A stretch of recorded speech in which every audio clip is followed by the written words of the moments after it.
નમસ્કાર વિદ્યાર્થી મિત્રો, pioneer secondary school Golapur Patan વતી આપનું સ્વાગત કરું છું। વિદ્યાર્થી મિત્રો, આપણે હું નિપેશ પટેલ આપણા વિષય સામાજિક વિજ્ઞાન ધોરણ 10 ની અંદર આપણે પાઠ 2 છે પ્રકરણ 2 જેમાં સાંસ્કૃતિક વારસામાં હસ્તકલા અને લલિત કલામાં આપણે જુદી જુદી હસ્તકલાઓ વિશે અભ્યાસ કર્યો હતો। જેમાંની આપણી એક કલા એટલે કે આપણી ચિત્રકલાની વાત કરવાની છે આજે। તો ચિત્રકલા આપણે બધા જ વિદ્યાર્થીઓ જાણીએ છીએ, નાનપણથી જ આપણે ચિત્ર દોરતા દોરતા આવ્યા છીએ। તો આવા ચિત્રકલાની જો વાત કરીએ તો એવું કહી શકાય કે આપણા ભારતની આ ચિત્રકલા એ તો આજથી હજારો વર્ષો પહેલા જૂના સમયથી જ ખૂબ જ આપણને પ્રાચીન જોવા મળી હતી। એવું કહી શકાય કે આપણે અગાઉની જે બધી કલાઓ વિશે અભ્યાસ કર્યો, હસ્તકલાઓની અંદર માટીકામ કલા, ભરત ગૂંથણ કલા, ચર્મ ઉદ્યોગ કલા વગેરે કલાઓ, તો આ બધી કલાઓ કરતો જો કોઈ વિશેષ સ્થાન જો આપવામાં આવ્યું હોય કોઈ કલાને, તો એવું કહેવાય છે કે આપણી ચિત્રકલા એ તો વિવિધ કલાઓની અંદર કેવા ક્રમે આવે છે? અગ્રિમ ક્રમે આવે છે, સૌથી અગ્રિમ ક્રમે આવતી કળા છે। મિત્રો, ચિત્ર એક એવી વસ્તુ છે, ચિત્ર દોરવું એક એવી વસ્તુ છે જે રંગ અને રેખાઓ દ્વારા, તેના દ્વારા રંગ અને રેખા, રેખા કહેતો આપણે લાઈન કરીએ છીએ, આડી, ઊભી, ત્રાંસી વગેરે અલગ અલગ પ્રકારે આપણે પેન્સિલથી જે લાઈનો કરીએ છીએ એને આપણે રેખા તરીકે ઓળખીએ છીએ। અને એ રેખાઓ દ્વારા આપણે સરસ મજાના અલગ અલગ પ્રકારના ચિત્રોનું નિર્માણ કરતા હોઈએ છીએ। તો આવા જે પેન્સિલથી જે ચિત્ર દોરાય અને એ ચિત્ર દોરાયા પછી એમાં જેમાં આપણે કહીએ પ્રાણ પૂરવો એટલે કે જીવ પૂરવો, તો જીવ પૂરવો એટલે કે એમાં પૂરવામાં આવતા વિવિધ પ્રકારના રંગ, અલગ અલગ પ્રકારના કલર, અને એ રંગ પૂરી અને પછી આપણે જ્યારે ચિત્રને જોઈએ છે ને, તો એ ચિત્ર આપણને કેવું લાગતું હોય છે? એકદમ આહલાદક, સરસ, એમ નેચરલી, જેને એમ આબેહૂબ આપણે કહી શકીએ એવું આબેહૂબ ચિત્ર આપણને જોવા મળતું હોય છે। તો એવું કહી શકાય કે પ્રકૃતિ એનો અંદર રહેલા જડ અને ચૈતન્ય સ્વરૂપને જો કોઈ સજીવ કરતું હોય, કોઈ જીવંત રાખતું હોય, તો એવી કે તેની અંદર રહેલા અલગ અલગ પ્રકારના ભાવો જે રહેલા હોય છે, તે ભાવોને જો જીવંત બનાવવાનું કોઈ કામ કરતું હોય તો વિદ્યાર્થી મિત્રો એ આપણી ચિત્રકલા કામ કરતી હોય છે। અને ચિત્રકલા એની અંદરનું કામ કરવા વાળાને આપણે કહીએ છીએ ચિત્રકાર। શું કહીએ છીએ આપણે? એને ચિત્રકાર કહીએ છીએ। તો એ પોતાની રીતે પોતાના મનના હાવભાવથી જે પ્રકૃતિનું સરસ મજાનું સૌંદર્ય ઊભું કરી અને જે ચિત્ર ડ્રોઈંગ બનાવી અને એમાં જે કલર પૂરવા, રંગો પૂરવા, અને એવી કલાને આપણે ચિત્રકલા તરીકે ઓળખતા હોય છે। તો વિદ્યાર્થી મિત્રો, એવું કહી શકાય કે આ કલા એ આપણી આશરે 5000 વર્ષ પહેલાના સમયમાં આપણી હડપ્પિયન સંસ્કૃતિ, કઈ સંસ્કૃતિ? આપણી હડપ્પિયન સંસ્કૃતિ, તો એ વખતના સમયમાંથી પણ આપણને અલગ અલગ પ્રકારના કે ચિત્રો અને એ ચિત્રોના બનાવેલા અવશેષો જે આપણે કહીએ તેવા ચિત્રો દોરેલા અવશેષો પણ આપણને પ્રાપ્ત થયા હતા। વિદ્યાર્થી મિત્રો, કહી શકાય કે આપણું ઘણી વખત આપણા ભારતીય ખાતું અને એમાં આવેલું આપણું પુરાતત્વીય ખાતા વિભાગ, તો એ પુરાતત્વ ખાતા વિભાગ દ્વારા ઘણી બધી જગ્યાએ શોધખોળ કરતો, ખોદકામ કરતો પણ આપણને અલગ અલગ જગ્યાએથી કેટલાક એવા પશુ પક્ષીઓના કે અન્ય ચિત્રકલાના કે ગુફાઓની અંદર દોરેલા કે વિવિધ પ્રકારના ઘણા બધા એવા ચિત્રોના અવશેષો પણ પ્રાપ્ત થયા હતા। એ સિવાય જો બીજું કહેવું હોય તો કહી શકાય કે આપણા આદિમાનવો, જે આદિમાનવ તરીકે માનવીનો ઉદ્ભવ થયો હતો એ સમયથી પણ આપણે એટલે કે પાષાણ યુગ, તો પાષાણ યુગની અંદર પણ આપણા આદિ માનવો દ્વારા પણ એમને જે વસવાટ કરતા હતા જે ગુફાઓની અંદર, એ ગુફાઓમાંથી પણ જુદા જુદા પશુ પક્ષીઓના તેમજ અલગ અલગ એવા જાત જાતના ચિત્રો પણ આપણને જોવા મળી આવે. આ બધા આપણા અવશેષો આપણને પ્રાપ્ત થયેલા છે, જેના આધારે આપણે કહી શકીએ કે આપણી આ ચિત્રકલા એ ઘણા બધા પ્રાચીન સમયથી જ ખૂબ જ આપણને જાણીતી જોવા મળેલી છે. એ સિવાય કહેવું તો કહી શકાય કે હડપ્પાના લોકો એટલે હડપ્પીય સંસ્કૃતિ, આપણી પ્રાચીન સંસ્કૃતિ, તો એ હડપ્પીય સંસ્કૃતિના લોકો પણ એમના એ જે અવશેષો મળી આવ્યા આપણને, એમના માટલા કે વગેરે, બરાબર, તો એવા એમના અલગ અલગ કોઠીઓ કે અન્ય ચીજ વસ્તુ, તો એમાં પણ વિવિધ પ્રકારના વાસણો ઉપર આપણને ફૂલવાળા છોડ જેને કહીએ એવા ફૂલછોડવાળી તેમજ અલગ અલગ ભાતના ચિત્રોવાળી, જેને આપણે કહીએ ભૌમિતિક, શું કહીશું આપણે, ભૌમિતિક, તો એવા ફૂલછોડવાળી તેમજ અલગ અલગ પ્રકારની ભૌમિતિક રેખાંકનવાળી આપણને ચિત્રો પણ મળી આવ્યા હતા. એટલે કે એવી ચીજ વસ્તુઓ પણ મળી આવી હતી જેના ઉપરથી આપણે તારણ કાઢી શકીએ કે હડપ્પીય સંસ્કૃતિના સમયમાં તેમજ આપણા આદિ માનવોના સમયમાં પણ ચિત્ર દોરવાની કળા આપણને પ્રાપ્ત થયેલી હતી અને જોવા મળતી હતી. એ સિવાય પણ એવું કહી શકાય કે આપણા દરેક રાજ્ય, એમાંનું એક રાજ્ય એટલે કે મધ્યપ્રદેશ રાજ્ય, તો મધ્યપ્રદેશ રાજ્યમાંથી પણ આપણા પુરાતત્વ દ્વારા ખોદકામ કરતો કદાચ હાથી, ગેંડો, હરણ વગેરે જેવા ચિત્રોના 2 નમૂનાઓ પણ આપણને પ્રાપ્ત થયેલા હતા. આ સિવાય એવું કહી શકાય કે બધી જ જગ્યાએથી આપણને ચિત્રો મળી આવ્યા, અલગ અલગ અલગ અલગ જગ્યાએથી, પરંતુ તેમાં આપણી મહારાષ્ટ્ર ખાતે, આપણા કયા રાજ્યમાં, મહારાષ્ટ્ર રાજ્ય, અને મહારાષ્ટ્ર રાજ્યની અંદર આવેલી અજંતા અને ઇલોરાની ગુફાઓ, બરાબર, જેના વિશે આપણે 6થા ચેપ્ટરમાં અભ્યાસ કરીશું.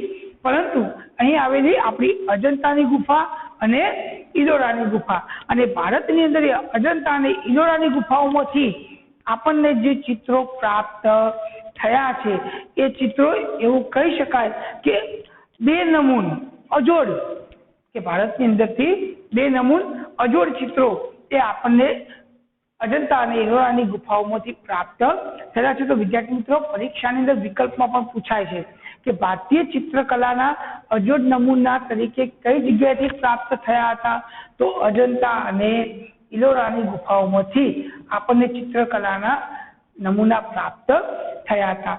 એ સિવાય આપણો ભારત દેશ એ તો તમને ખબર છે કે ધર્મની અંદર તેમજ તહેવારોની અંદર માનનારો દેશ છે, અને એમાંય આપણો ભારત દેશ તો વધુ ધાર્મિકતાની દ્રષ્ટિએ આપણને જોવા મળતો દેશ છે.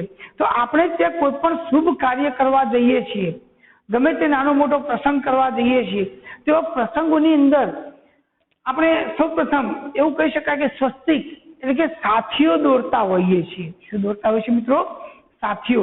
તેઓ સાથીઓ તેમજ કળશ, કળશ એટલે કુંભ જેને આપણે કહીએ છીએ, તાંબાનો લોટો, તેઓ કળશ, એ ઉપરાંત આપણે ભગવાન ગણેશ એટલે કે ગણપતિ દાદા, એવા ગણપતિ ભગવાન ગણેશના પણ ચિત્રો આપણે સૌ પ્રથમ દોરતા નજરે જોયેલા પણ તમે હશે.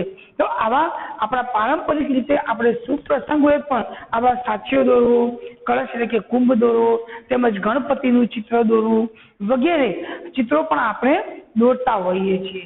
એ સિવાય એવું કહી શકાય કે આપણા ભારતના કેટલાક વિસ્તારો, જેમાંનું આપણે કહીએ કે આપણું દક્ષિણ ભારત, એવું રાજ્ય આપણું દક્ષિણ ભારત, તેમાં કર્ણાટક, કેરળ, તમિલનાડુ, બરાબર, આ રાજ્યોની અંદર કે દક્ષિણ ભારત આપણે 9મા ધોરણમાં અભ્યાસ કર્યો છે કે દક્ષિણ ભારતના લોકો લગભગ નિત્યક્રમે ઘર આગળ તેઓ વિવિધ પ્રકારની જુદી જુદી ડિઝાઇન, જેને આપણે કહીએ છીએ રંગોળી પૂરવી. શું કહીએ છીએ આપણે?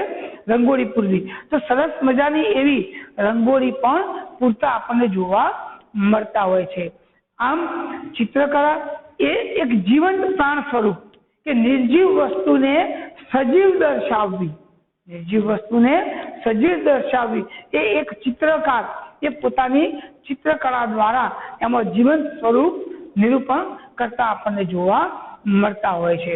તો વિદ્યાર્થી મિત્રો, આ ચિત્રકલા એના વિશે આપણે સ્ક્રીનશોટ લઈ અને ગૃહ કાર્યમાં એના આપણે નોંધ કરી દઈશું, બરાબર। ત્યાર પછી આપણે અગાઉ જેમ કે આપણી હસ્તકલાઓ ભણી ગયા એમ હવે આપણે ભણવાની છે લલિત કલાઓ। કઈ કલાઓ?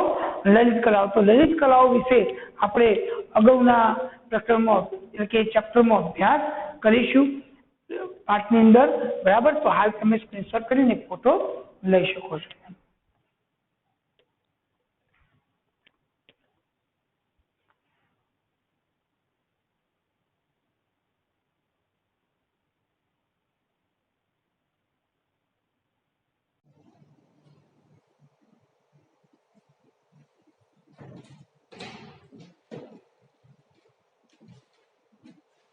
વિદ્યાર્થી મિત્રો, આપણે અગાઉ ચિત્રકલાનો અભ્યાસ કર્યો, ત્યાર પછી આપણી હસ્તકલાઓ જે કહીએ આપણે એ હસ્તકલાઓ આપણે ભણી ગયા છીએ।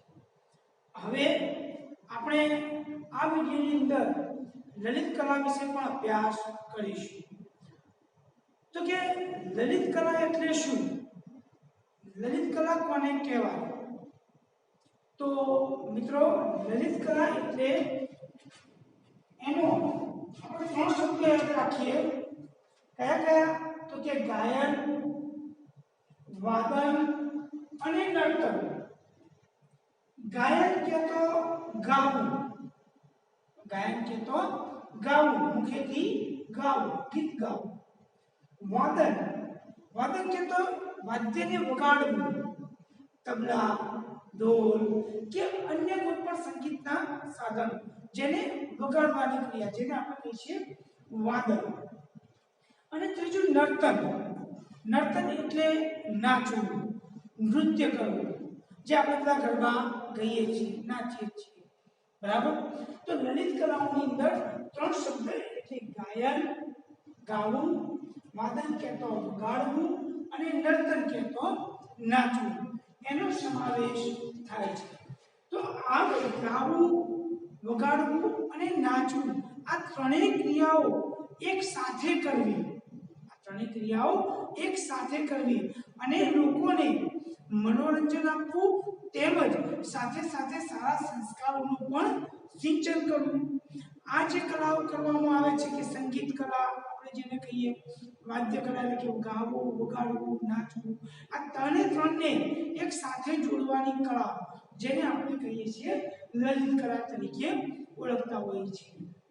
તો અહીં આપણને ખબર છે કે આપણા ભારતમાં એક સાથે ગાયન, વાદન અને નર્તનને જોડીને તાલમેલ લઈને આપણે કોઈના કોઈ રૂપે કોઈ નાટક ભજવતા હોઈએ કે અન્ય કોઈ સાથે પાત્ર તો જોડી અને જે કાર્ય કરવામાં આવતો વેશભૂષાઓ જે ભજવવામાં આવતી હોય છે, જેને આપણે બીજા શબ્દમાં કહેતા હોય છે નાટક ભજવવું। તો એમાં ગાવું, વગાડવું, નાચવું, અલગ અલગ વેશભૂષા, જુદા જુદા રૂપો ધારણ કરવા, બરાબર, વગેરે ધારણ કરી અને નાટક સ્વરૂપે આપણે જે રજૂ કરતા હતા એમાં આપણી ભારતીય સંસ્કૃતિ એ ખૂબ જ વિશેષતા રહેલી આપણને જોવા મળતી હતી।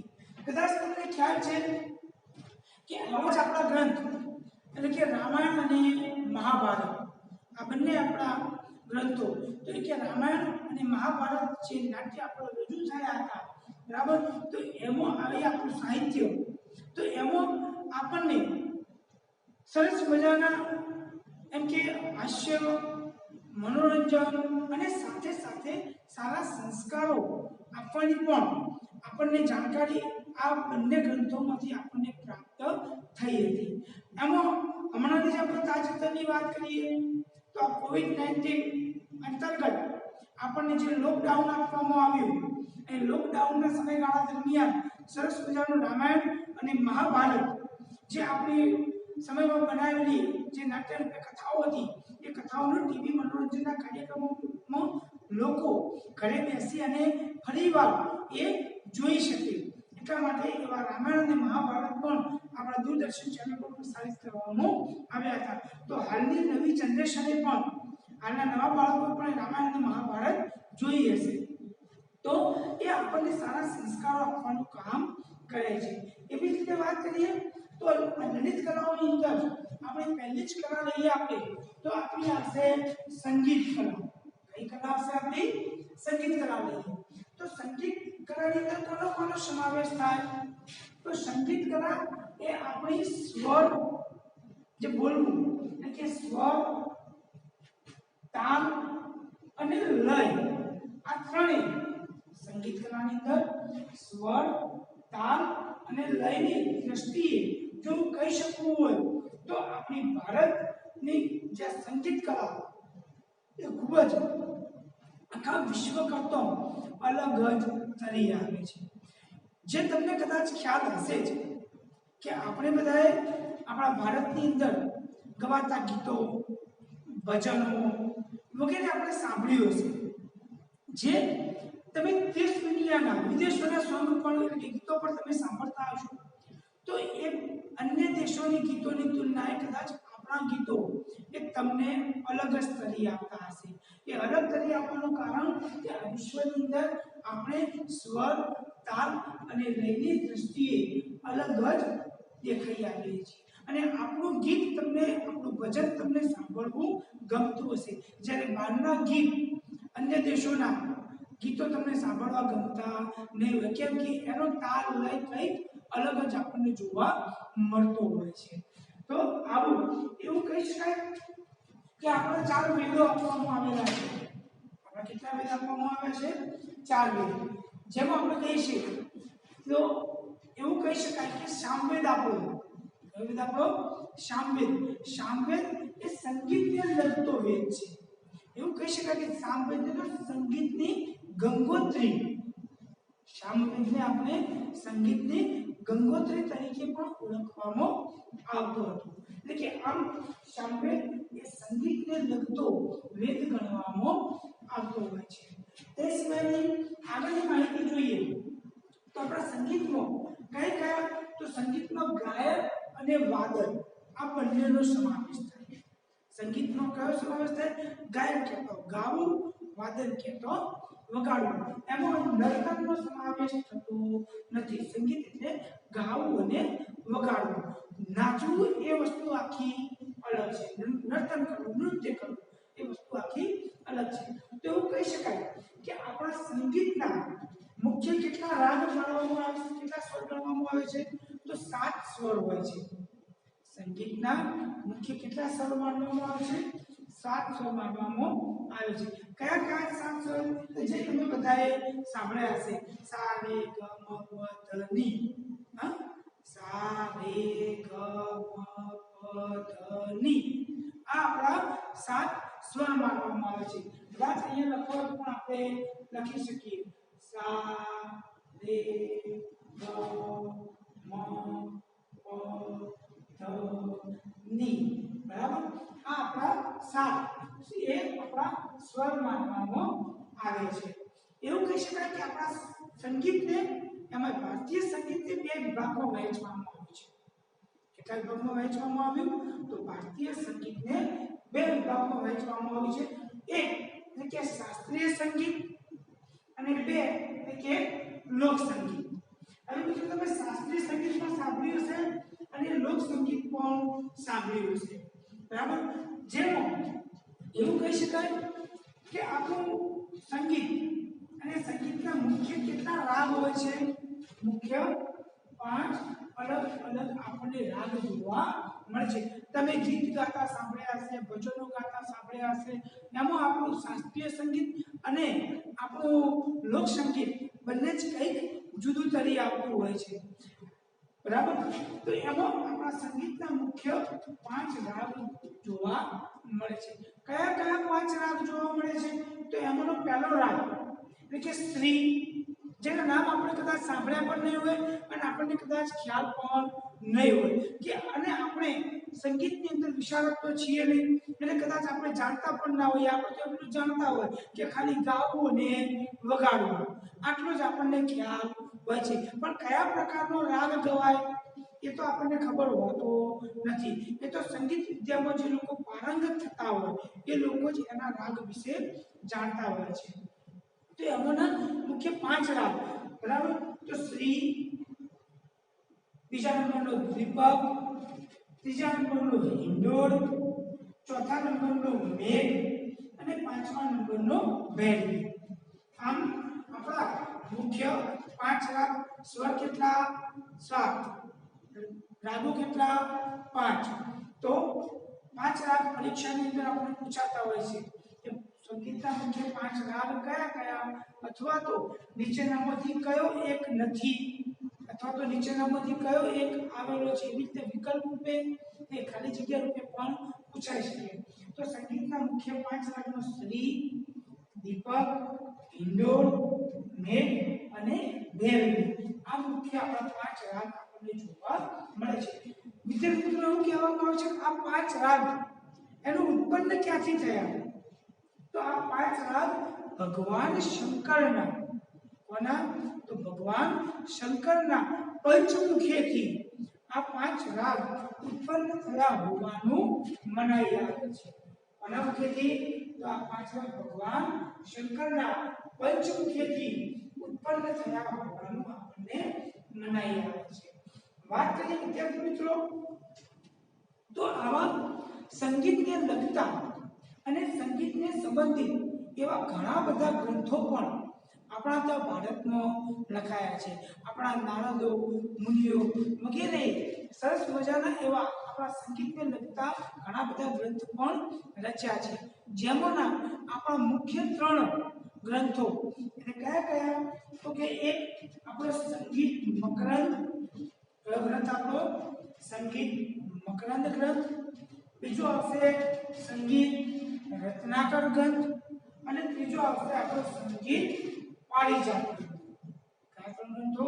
સંગીત મકરંદ, સંગીત રત્નાકર અને સંગીત પારિજાત. આ 3 ગ્રંથોનો આપણે અહીં વિશેષમાં ડિટેલમાં ઊંડાણપૂર્વક અભ્યાસ કરીશું કે સંગીત મકરંદ ગ્રંથ કોના દ્વારા લખવામાં આવ્યો હતો, સંગીત રત્નાકર કોણે લખ્યો હતો, એની અંદર કોનો સમાવેશ કરવામાં આવ્યો હતો, કેટલા સ્વર હતા, કેટલા લય હતા, કેટલા તાલ હતા, બરાબર? એનો આપણે ડિટેલમાં અભ્યાસ અગાઉના વિડીયોમાં કરીશું. પરંતુ હાલ પૂરતું આપણે લલિત કલા કોને કહેવાય, સંગીતની અંદર સંગીત કલામાં કોનો સમાવેશ થાય એના વિશેનો આપણે સ્ક્રીનશોટ કરી ફોટો લઈ અને ગૃહ કાર્ય માટે નોંધ કરીશું.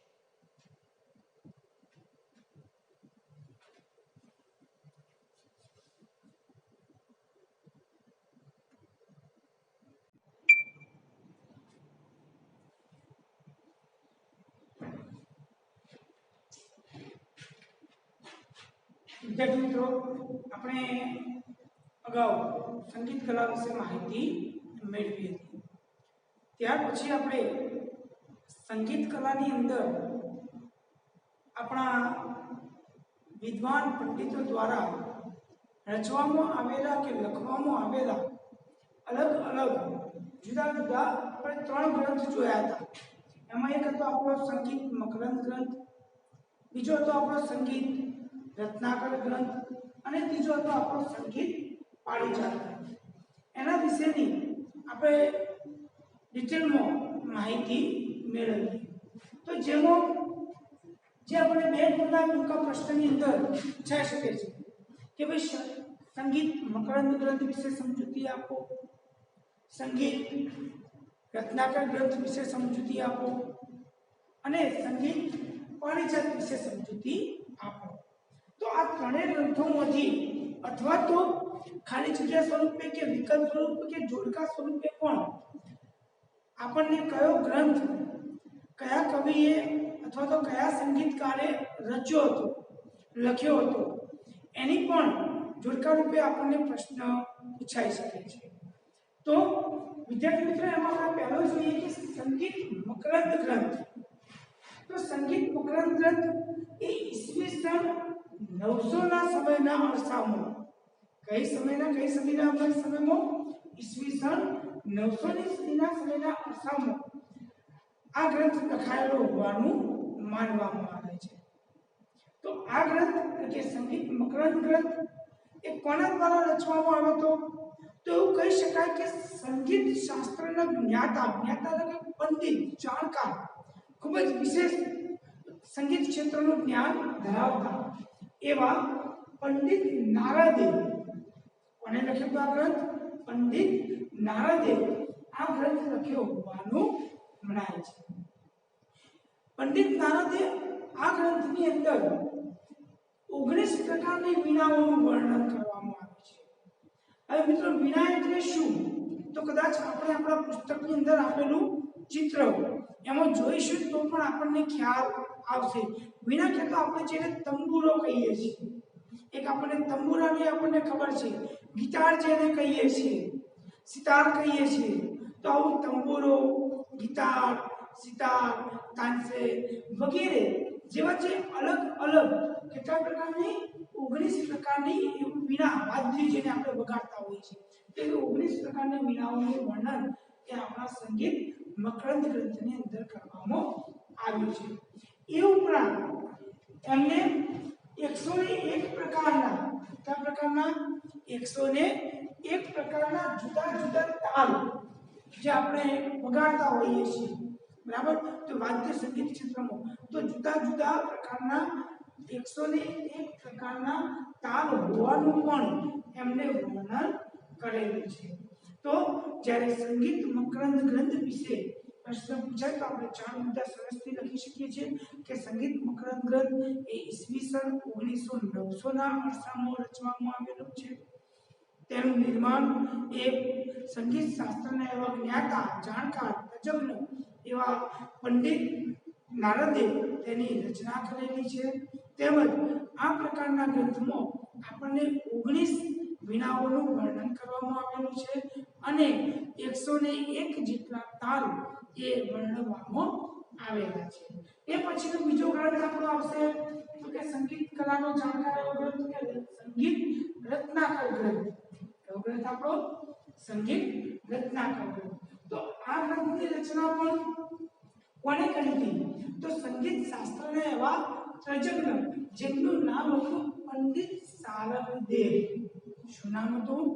પંડિત સારંગદેવ. તો પંડિત સારંગદેવે આ ગ્રંથની રચના કરી હતી. પંડિત સારંગદેવ એ એવું કહી શકાય કે આપણા દ્વારકાબાદ, કયું? દ્વારકાબાદ એટલે દેવનગરી જેનું બીજું નામ છે, એ દેવનગરીના તેઓ રહેવાસી હતા. એટલે કે ટૂંકમાં આપણા ભારતના દેવનગરીના રહેવાસી હતા. તેથી તેઓ ખૂબ જ સારી રીતે આપણું ઉત્તર ભારત અને દક્ષિણ ભારત, કયું ભારત આપણું? ઉત્તર ભારત અને દક્ષિણ ભારત, એની અંદર જે આપણું સંગીત ગવાતું, તો એ સંગીત ગવાતું કે સંગીતથી ખૂબ જ જાણકાર હતા. તેઓ શું હતા?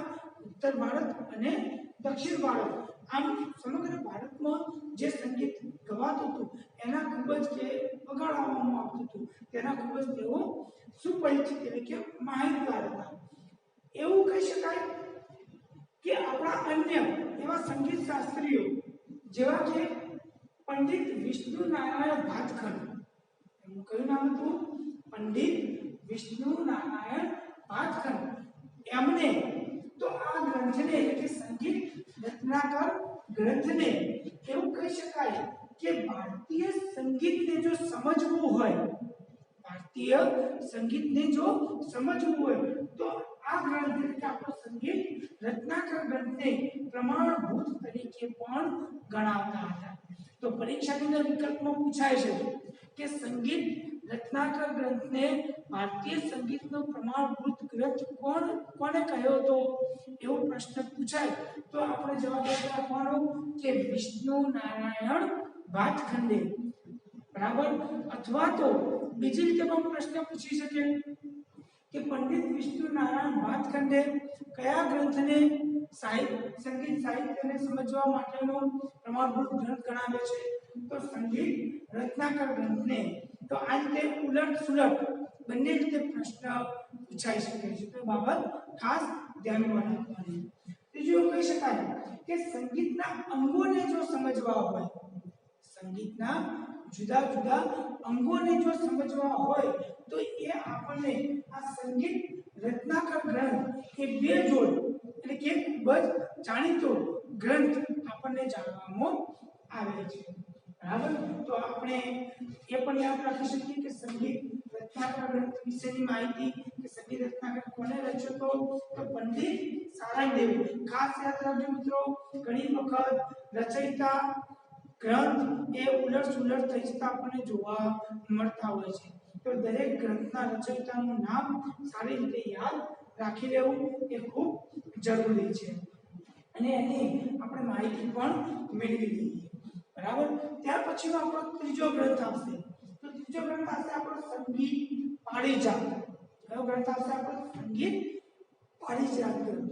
તો સંગીત પારિજાત ગ્રંથની રચના કોણે કરી હતી? ક્યારે થઈ હતી? તો ઈસવીસન 1665 ની સાલમાં. કઈ સાલમાં?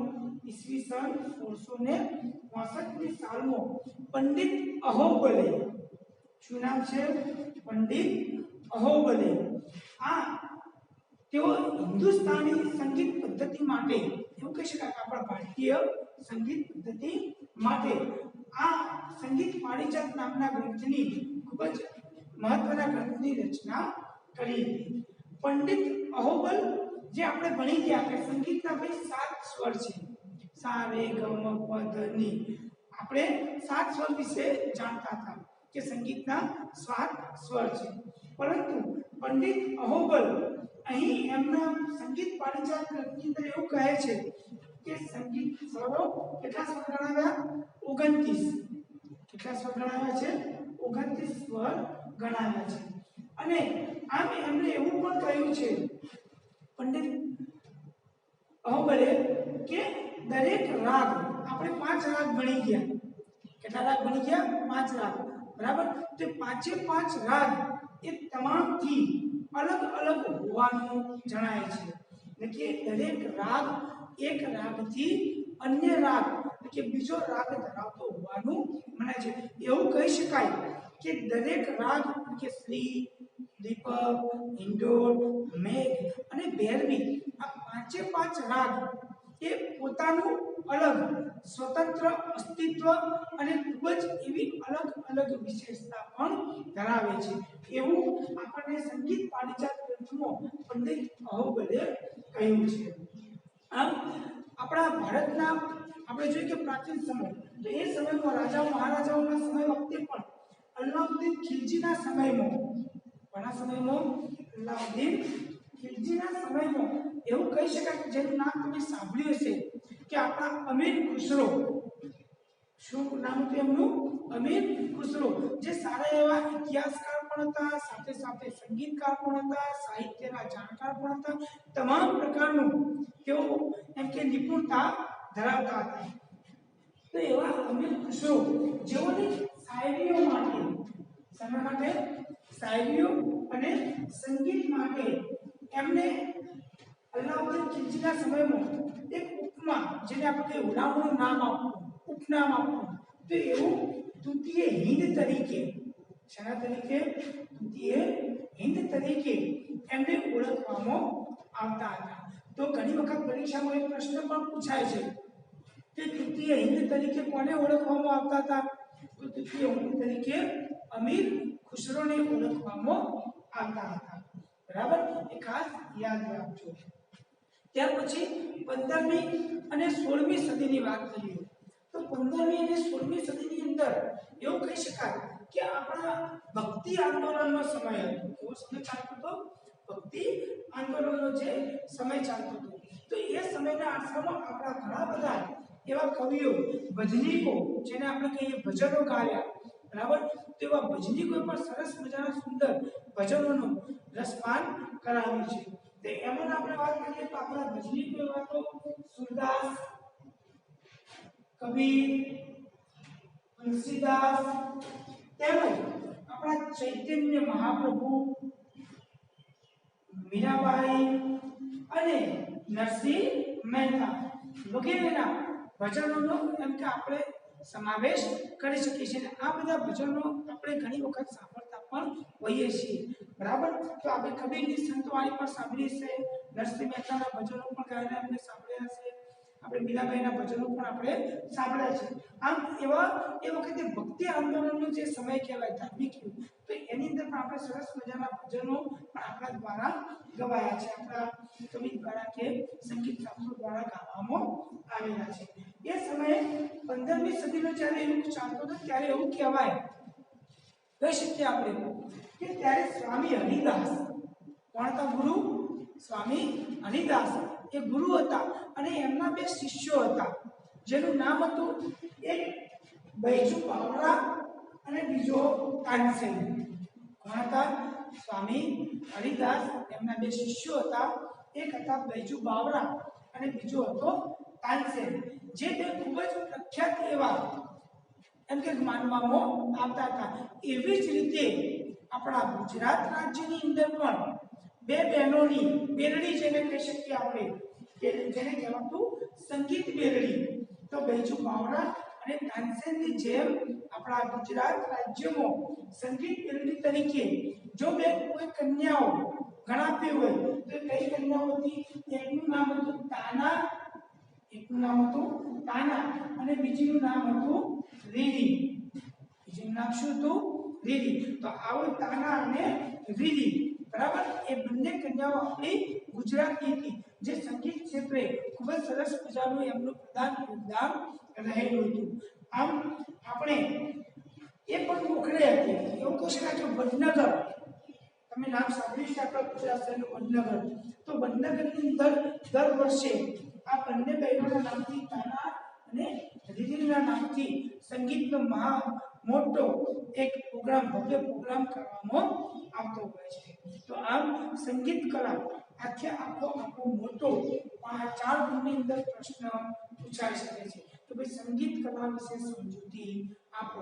તો આપણે સંગીત કલા વિશે ગાયન, વાદન, નર્તન એની માહિતી આપી, સંગીતના મુખ્ય કેટલા સ્વર, કેટલા તાલ તેમજ કેટલા મુખ્ય રાગો આવેલા છે એની માહિતી આપીએ. સંગીતના 2 પ્રકાર, તો કે લોક સંગીત અને આપણું શાસ્ત્રીય સંગીત, એની માહિતી આપી અને સંગીત શાસ્ત્રની અંદર રચવામાં આવેલા આપણા 3 ગ્રંથ, એ 3 ગ્રંથની સંપૂર્ણ માહિતી લખવી પડે, ત્યારે આપણને 4 ગુણનો આપણો પ્રશ્ન આખો તૈયાર થાય. તો સ્ક્રીનશોટ કરી, ફોટો પાડી અને આપણા 3 ગ્રંથો વિશેની માહિતી આપણે નોટબુકની અંદર હોમવર્ક માટે લખીશું.